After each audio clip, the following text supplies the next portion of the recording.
Hello, and welcome to Pharmside Chat with Pitt Pharmacy. I'm your host, Aaron Davinathan, and I had the privilege of sitting down with Dean Amy Seybert.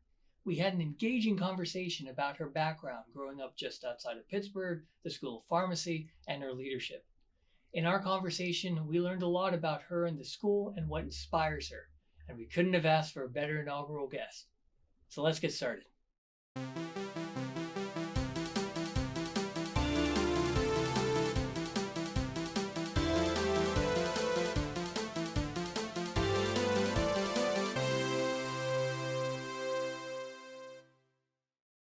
All right, Dean Seybert, thank you so much for being here with us. Well, thank you for having me. I'm excited. No, that's great. Now, I've heard that you have a very intriguing story about how you selected pharmacy.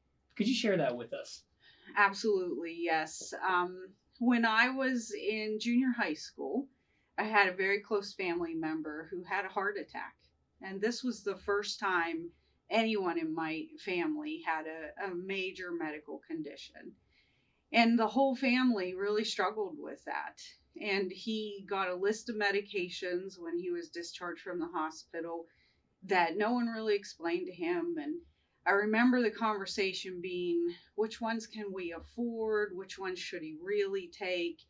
And at that point, I just realized this is a horrible situation for a family to be in, where they've had a major medical event, life-changing, and no one really described to them why these medications were important, which ones are important, how to afford them, how to get access, what the side effects could be. And I knew that's what I wanted to do. I wanted to help patients and families in that type of situation. At the same time, my health class, I had the assignment of building a heart out of clay. Wow. And I was just fascinated with how the heart functioned. And then my mother became a pharmacy technician about a year or two later. And that's when I realized this was the path for me. I could help patients, their family, and help patients get access and understanding their meds. Oh, wow. That's a really great story. Thank you. Now, growing up just outside of Pittsburgh, did you ever envision being the dean of the School of Pharmacy? Oh, no, I did not. I would never in my wildest dreams would have envisioned that. I always wanted to help people. I was raised to give back to your community and to help people. And then during my time at Pitt Pharmacy, so I'm a proud Pitt alum as you are as well. Yeah. I really fell in love with taking care of patients, and again, my passion of why I got into the profession. But during my residency is when I really just fell in love with watching students learn. Yeah. You were one of those right, students. Yeah. And just watching a student understand and to get it and to be able to go out and help other people.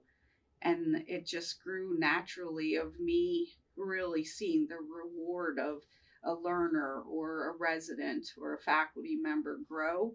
And that got me into academic leadership. And I never thought I'd be the dean, but I am so proud to be dean of this School of Pharmacy. Oh, no, we're glad to have you. What were some of the lessons you learned in the early stages of academic leadership that allowed you to be an effective dean? I think one of the first things was listening skills. Right. It's really important to understand the whole picture, all of the facts, some of the opinions, but all of the facts, and really take that listening into your decision making.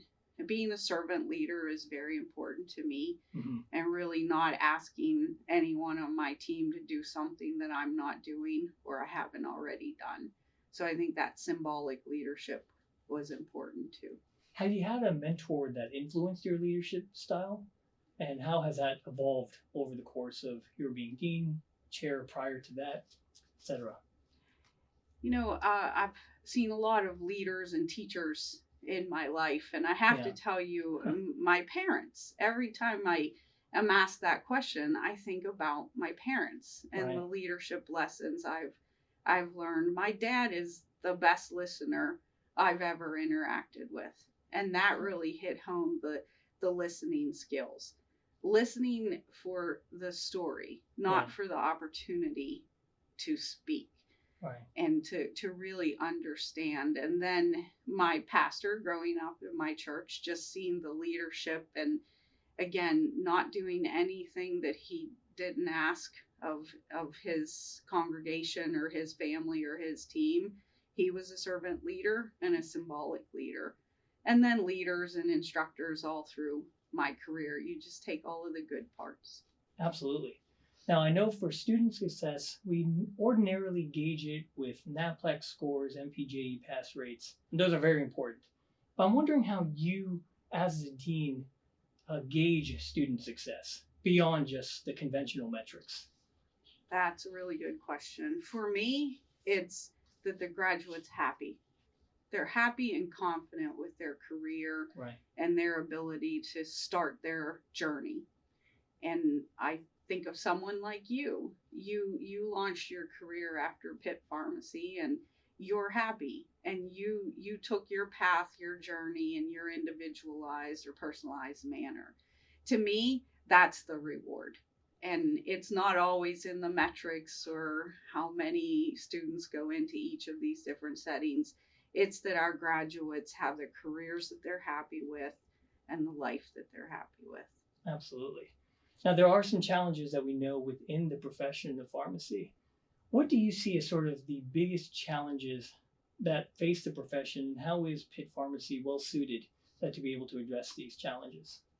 I think now is the time that we need more pharmacists and pharmaceutical scientists that are adaptable, that are willing to be innovative, and to be courageous enough to do what we need for patient care, for education, for science.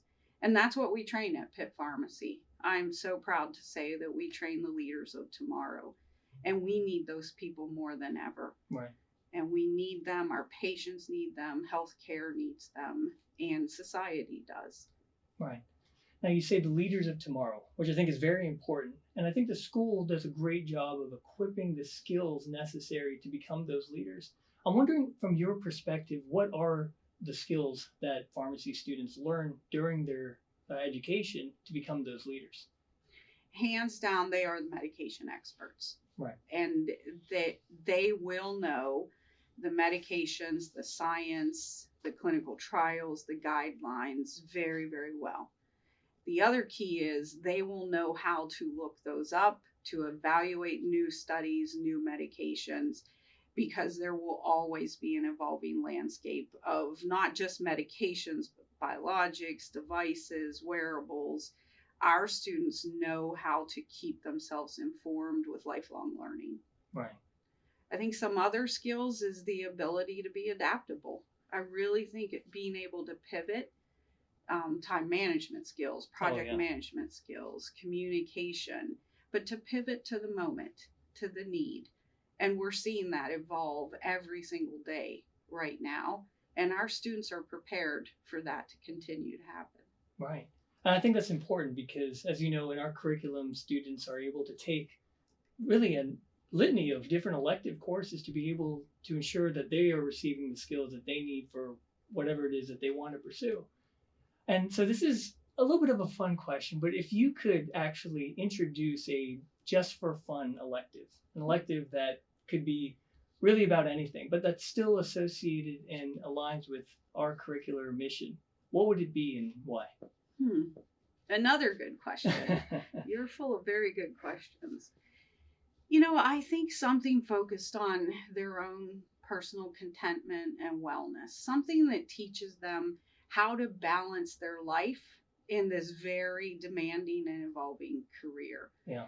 I remember in my bachelor's program, we had a course that taught us about finances and how to balance a checkbook and how to invest and I think so your financial wellness, but something that would also help them manage their overall wellness and how to balance a career, a family, a hobby, whatever it is that they're passionate about, and that's okay. Right. And that's really an important part of their success and their sustainability and longevity in this profession.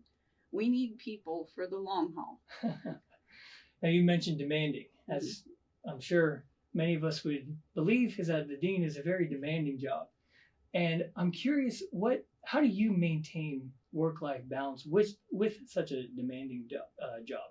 Because I can imagine that the stressors of the day-to-day stressors can be quite overwhelming. So how do you maintain work-life balance? How do you balance the demands with your own personal interests? If anyone has the perfect answer for that, I'd like to know. I would, but I'll tell you my family. Yeah. And I know that might sound cliche, but that's the truth. Without my family, I don't know how I'd even be here, let alone do this job. So my kids, my husband, my parents, my brother, my family is very important to me. So anything with the family, whether sure. we're traveling, we're shopping, we're baking together, walking the dog, anything with my family just grounds me and relaxes me. Oh, absolutely. In sports, right? That's another big one. Yeah, a little bit of hockey doesn't hurt either. Now, if you could sum up the essence of Pitt Pharmacy, which I know is difficult to do, but in one word, what would it be and why? You're full of the tough questions, right? Right. I'm going to say exceptional. And I mean that from our curriculum, our alumni, our faculty and staff, our students, the environment we're in here at Pitt and Pitt Health Sciences. We are exceptional, and we are prepared for the future. We are meeting the needs of the profession, of science, of society, and we are an exceptional culture as well. We have the family friendly atmosphere, and we care about one another. And I mean that. That's everything from our prospective students, current students, our graduates, alumni, our friends, our faculty and staff, and all of our collaborators. We are just so fortunate to be on this campus and in Pittsburgh. It's an exceptional city too. Exceptional. Well, I couldn't have said it better myself. Thank you so much, Dean Seybert, for being here with us today. We really appreciate it for our very first episode, no less. Thank you so much. I'm excited to see what the rest of your episodes will be like, and I'm just so happy that you're doing this. Thank you, Aaron. Thank you so much. And thank you all for joining us for this conversation with Dean Amy Seybert. We hope you found the insights in our school and the future of pharmacy as inspiring as we did. If you enjoyed this conversation and want to see more, please like, share, and subscribe so you won't miss out on how Pitt Pharmacy improves the health and well-being around us. Until next time, thanks for watching, and hail to Pitt.